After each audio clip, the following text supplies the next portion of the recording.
At last, the Gregory rescue boat has arrived at the Magic Island. Towed in by a Euclidean submarine, Johnson's boat has been left to shift for itself just outside the Pier 5 lock and is now being taken alongside Mrs. Gregory's yacht, noiselessly pulled through the water by the underwater magnets. Jerry and Joan are in the submarine which brought Johnson's boat in and are eagerly awaiting the chance to return to the yacht as soon as the submarine is safely in its underwater lock. On the deck of Mrs. Gregory's yacht, Captain Bradford, the skipper, and Mrs. Gregory stand ready to take a line from Johnson's boat and make it fast to the yacht.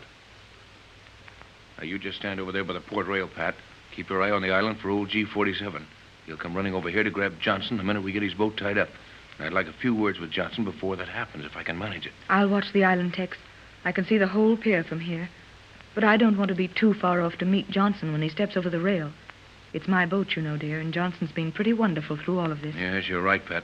I'll stand here if you like, but keep a sharp eye along the pier. I'll warn you if G-47 comes along. Skipper. Aye. You'd better come here with me and take Johnson's stern line. Hanson can handle that bow alone, but the wreckage of that mast left nothing here to make fast to. So we'll have to strong-arm the line here. Aye. We'll take your stern line here, Johnson. Look lively. Here it comes, then. Tex, that's McLeod.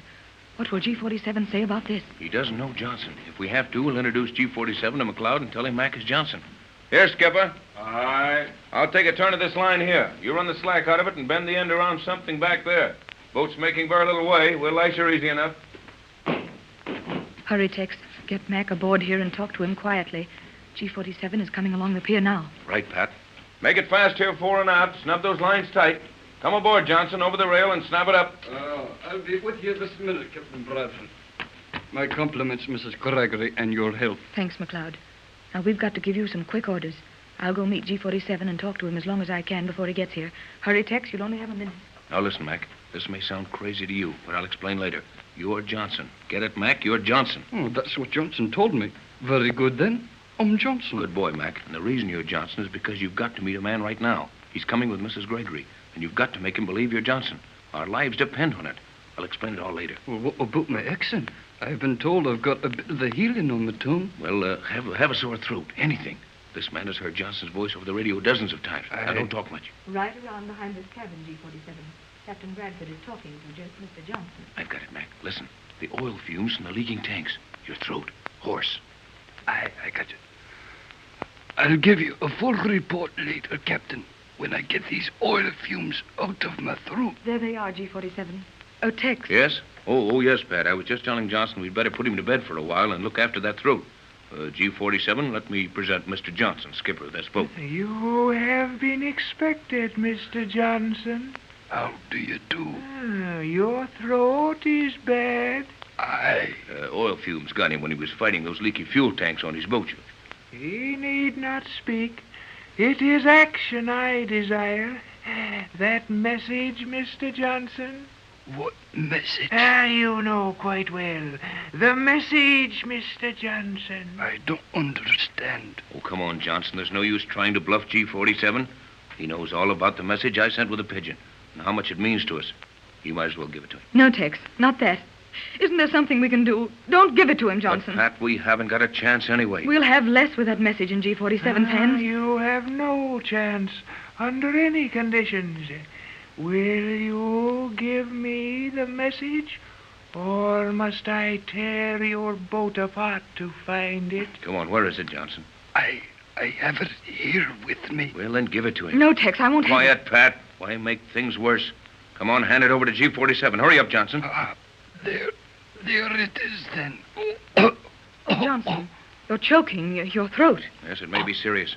Well, you've got what you want, G-47.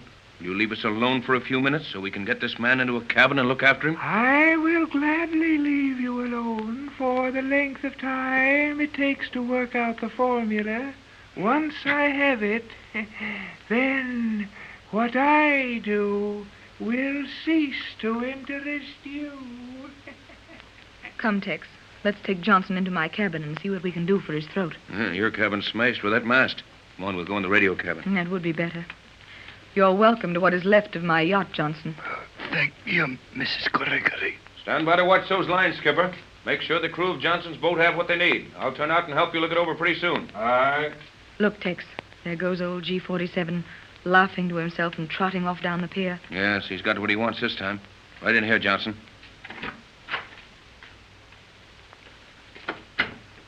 Now, neither one of you say anything till I have a quick look at this cloth covering in the cabin. Sit over there, Mac. Pat, you sit there. Yes. Well, you can keep a strict watch out that port hole along the pier. All right. Well, cloth seems all tight. I'll sit here where I can look out the other port and see the rail of Johnson's boat. Just in case some smart Euclidean takes a notion to do a little listening. Now, Mac, you can talk. Not too loud, but we're fairly safe in here. This place must be as mad as Johnson said it was. What's all the cloth around the cabin? That cloth is made here on this island. Without it, they could look right through the walls and see and hear all we're doing. This is a fine how do you do. But tell me, you've got the pigeon all right? Yes, and the message is safe. Tex memorized it and destroyed it. Yes, and the bird almost got here too soon. The yacht had just come up when he arrived. Come up? Come up from where? We were submerged down inside the island. Submerged? Are you quite well, Mrs. Gregory? I don't blame you, Mac. You didn't know this yacht was a submarine, did you? What's it all about, Captain Bradley? Well, you see, Mac, we were taken into a lock and submerged with the whole island when that fleet of battleships was maneuvering around here. But never mind about us. Tell us how Johnson managed to get away and where his radio signals have been coming from all this time. I'll see who it is. Remember your sore throat. Yeah. Come in, Joan. Where's Jerry? Oh, Mother, dear. Joan. Oh, I am so happy to see you again. And I'm happy to have you, my dear. Where's Jerry? He was not allowed to come at this time. What's the matter, Joan? Kid talk himself into trouble? Oh, I think not, Captain. But G47 took him to the chemical laboratory. There is some important experiment going to be performed. Yes, I'll say there is. Yes, dear. G47 thinks he has Texas formula this time. Yes, I saw your other boat. And, of course, Mr. Johnson is a prisoner. They got the formula from him. They got what they think is a formula. And they got it from a man they think is Johnson. But it isn't, and he isn't. I do not just understand that, Captain. I don't blame you, dear. Tex certainly mixed it up. Oh, I'm sorry, Mac. Mr. McLeod, this is my daughter, Joan. How do you do? It's a pleasure, Miss Gregory. And your mother really found you here on this island. Right, Mac. We've got what we came after. The thing now is how to get away. Where is Mr. Johnson? This is Mr. Johnson, dear. But you just said he was Mr. McLeod. That's who he is. But he's also Johnson as far as G47 and these Euclideans must find out. For just as long as we can keep it quiet. I do not understand it at all, Captain. Well, Joan, dear, a great many things have happened to us since you and Jerry went out on that submarine. But the most important of all was the arrival of a pigeon from Johnson's boat. Oh, one of the little pigeons came here then?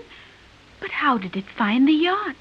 You were in the submerged lock then, were you not? Yes, we were, until about a minute before the pigeon got here. And luckily for us, G47 wasn't around when the bird landed. And was there a message on the pigeon, Captain? Yes, Joan, a very important message. How far out was the boat when Johnson got the pigeon off, Mac? About 150 miles, Captain. Then he's too far away for these men to harm him now. That he should be. It was a fast little boat he made the transfer to.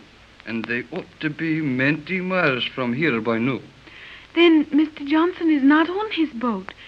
Was not on it when the submarine towed it in here. No, dear. Johnson transferred from his boat to another, which was passing. And for the last couple of hours, he's been running for Los Angeles at top speed. Yes, you see, Joan, you and Jerry missed a few things by being in the submarine. When this yacht came out of the submerged lock, we saw the pigeon from Johnson's boat fluttering around trying to land. He got into the coat just as we reached the stern. The message said Johnson had transferred to another boat with a radio and would try to keep sending messages just as if he was on his own boat. Then Johnson was gaining all the time it took to get his boat in here without G47 suspecting that anything was wrong. Exactly, Joan. And to slow things up even more, Johnson pretended his fuel oil tanks were leaking and the boat would have to be slowly towed in here. But the tanks were leaking. We followed the trail of oil with the submarine. There must have been hundreds of gallons of oil on the surface of the water. Lassie, hundreds of gallons there were. And it fair broke the heart of Angus MacLeod to open the valves and let it run away. Oh, But that was very clever of you, Mr. McLeod. Now, Mac, listen. I think for the looks of the thing, it might be wise for you to go aboard the other boat. Make yourself look busy with the crew, you know, and you, Pat, might go with him. Yes, Tex, I think that's a good idea. And I would really like to see the members of the crew and thank them for their fine efforts in our behalf. Yes, I've got a few questions to ask Joan. She might have something we can work on after being in that submarine. After a few minutes, you come back, Pat. All right. We'll try to lay a new set of plans before G47 discovers that my formula is still safely beyond his reach. Pardon, would we be shoving off then? I hope you can see your way clear out of all this, Captain. It's too mad a business for me. I'll be right back, Tex. Oh, hello, Jerry. Hello, Mrs. Gregory. I got some news for you. Well, I've got to go over on the other boat with Mr. Johnson now, Jerry. You go on in with Tex and Joan. I'll be back in 2 minutes. Okay, Mrs. Gregory. Hello, Johnson. Hey, Tex. Boy, oh boy, have I got the news. Yeah, we've got some for you, too, kid. See Yeah? that man with Mrs. Gregory? He isn't Johnson. But G47 thinks it is. And Johnson's safely on his way back to Los Angeles on another boat. Is that not wonderful, Jerry? Yeah, swell. Well, you don't seem much surprised, kid.